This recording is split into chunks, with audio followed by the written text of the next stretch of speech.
Bismillahirrahmanirrahim. Assalamualaikum warahmatullahi wabarakatuh.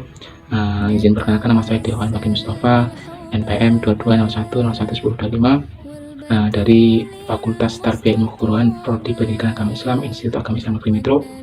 Nah, di sini saya mendapatkan tugas dari mata kuliah Akidah Akhlak, yaitu disuruh ataupun diperintahkan untuk membuat video berdasarkan dengan judul yang telah ditentukan. Nah, jadi saya di sini akan menjelaskan sedikit tentang memahami rukun iman beserta hikmahnya kita memahami rukun iman. Marilah kita simak video yang saya sampaikan ini dengan seksama. Jadi, rukun iman adalah salah satu pengetahuan agama yang paling dasar yang harus dipahami oleh semua umat muslim. Rukun iman adalah dasar kepercayaan yang perlu diyakini oleh seluruh umat muslim. Secara umum, iman adalah apa yang ada di dalam hati dan ditampilkan dalam tindakan. Ada 6 macam rukun iman yang sangat penting untuk dipahami oleh setiap muslim. Yang pertama yaitu iman kepada Allah Subhanahu wa taala. Iman kepada Allah Subhanahu wa taala artinya kita mempercayai dan meyakini dengan sepenuh hati bahwa Allah itu wujud atau ada. Iman kepada Allah termasuk rukun iman yang pertama. Ya. Kemudian hikmah kita beriman kepada Allah Subhanahu wa taala adalah memperkuat keyakinan bahwa Allah itu mempunyai sifat yang sempurna, sehingga manusia hanya akan meminta atau bergantung kepada Allah atau bergantung hanya kepada pertolongan Allah Subhanahu wa taala. Hikmah yang selanjutnya yaitu memberikan ketenangan jiwa, tentraman dan perasaan damai. Hal ini dikarenakan manusia punya tempat untuk meminta, berharap dan bergantung yaitu hanya kepada Allah Subhanahu wa taala. Kemudian rukun iman yang kedua yaitu iman kepada malaikat-malaikatnya Allah Subhanahu wa taala. Malaikat itu kan merupakan makhluk Allah atau makhluk ciptanya Allah yang terbuat dari nur atau cahaya. Malaikat termasuk termasuk makhluk gaib. Nah, gaib sendiri apa? Gaib sendiri adalah makhluk yang tidak dapat dilihat dan didapat oleh panca indera.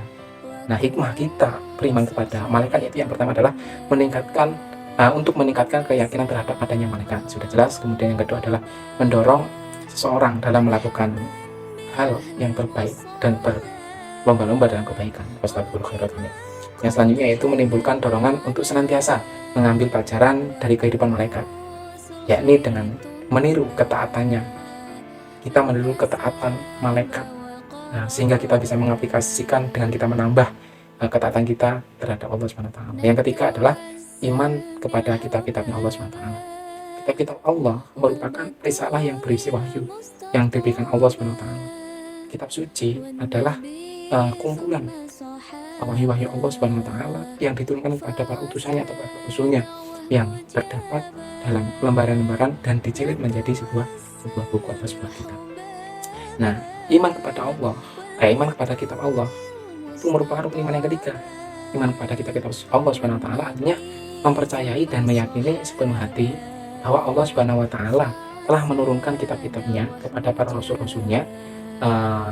Hikmahnya kita beriman kepada kitab-kitabnya Allah itu dapat meningkatkan iman dan takwa. Semakin tinggi iman seseorang terhadap kitab Allah, semakin kuat pula iman seseorang kepada Allah Subhanahu wa taala. Selanjutnya hikmahnya yaitu dapat menjadikan dasar pedoman dalam berhubungan kepada Allah Subhanahu wa taala. Selanjutnya yaitu dapat memberikan ketenangan dan ketentraman dalam hidup. Kemudian rukun iman yang keempat yaitu iman kepada Rasul Allah Subhanahu wa taala. Beriman kepada Rasul artinya kita meyakini dengan sebenar-benarnya bahwa Rasul itu utusan Allah dan diberi wahyu untuk menjadi pedoman hidup umatnya. Cara umat muslim beriman kepada Rasul Allah tidak cukup dengan meyakini keberadaan atau sekedar hanya hafal nama-nama saja. Akan tetapi yang paling utama atau yang paling penting adalah mengikuti ajarannya, patuh dan taat, menjalankan segala apa yang diperintahkan Allah dan para rasulnya Allah Subhanahu wa taala sesuai dengan apa yang diperintahkan dan juga meninggalkan apa yang telah dilarangnya. Hikmahnya yaitu menjadikan Rasul Allah sebagai teladan hidup, kemudian meningkatkan keimanan dan ketakwaan, kemudian menjadikan manusia hidup teratur sesuai dengan syariat yang dibawa. Hikmah selanjutnya yaitu meningkatkan amal soleh yang bermanfaat bagi diri sendiri dan masyarakat sekitarnya. Kemudian yang terakhir yaitu hikmahnya adalah diampuninya dosa-dosa manusia oleh Allah lantaran kita taat kepada rasul-rasulnya Allah SWT. Selanjutnya yaitu rukun iman yang nomor 5 yaitu iman pada hari akhir. Nah, jadi hari akhir artinya kita meyakini dengan sepenuh hati bahwa suatu saat nanti hari kiamat itu pasti akan datang. Mengimani hari akhir berarti juga meyakini dengan dengan sepenuh hati adanya yang perlu dipertanggungjawabkan oleh umat muslim terkait amal perbuatan manusia selama hidup dunia. Pasti ada pertanggungjawaban. Nah, hikmahnya kita beriman kepada hari akhir yaitu yang pertama adalah dorongan untuk selalu berbuat sholih. Iman kepada hari akhir dapat mendorong bagi manusia untuk selalu berbuat baik dan meninggalkan perbuatan tercela. Kemudian yang selanjutnya itu dapat menjadi pendorong dalam beramal dan beribadah, karena segala amal itu nanti akan dipertanggungjawabkan kelak di hari yang sudah pasti akan terjadi. Selanjutnya itu dorongan untuk senantiasa hidup dengan hati-hati dan waspada, karena segala tindakan yang telah kita lakukan di dunia pasti akan dipertanggungjawabkan nanti. Nah, yang terakhir yaitu rukun iman. Yang terakhir adalah rukun iman pada qada dan qadar. Jadi iman kepada qada dan qadar berarti mempercayai secara sungguh-sungguh terhadap segala keputusan, ketentuan dan ketetapan Allah Subhanahu wa taala. Nah, keputusan, ketentuan dan ketetapan Allah Subhanahu wa taala yang telah terjadi dan yang akan terjadi berlaku terhadap semua makhluk Allah Subhanahu wa taala. Hikmahnya kita beriman kepada qada dan qadar yaitu yang pertama adalah menumbuhkan jiwa tawakal, jiwa pasrah akan tumbuh pada diri seseorang jika ia meyakini bahwa segala sesuatu telah dikehendaki itu datangnya dari Allah Subhanahu wa taala. Kemudian hikmah selanjutnya yaitu manusia wajib berusaha dalam kehidupan untuk mengubah nasibnya.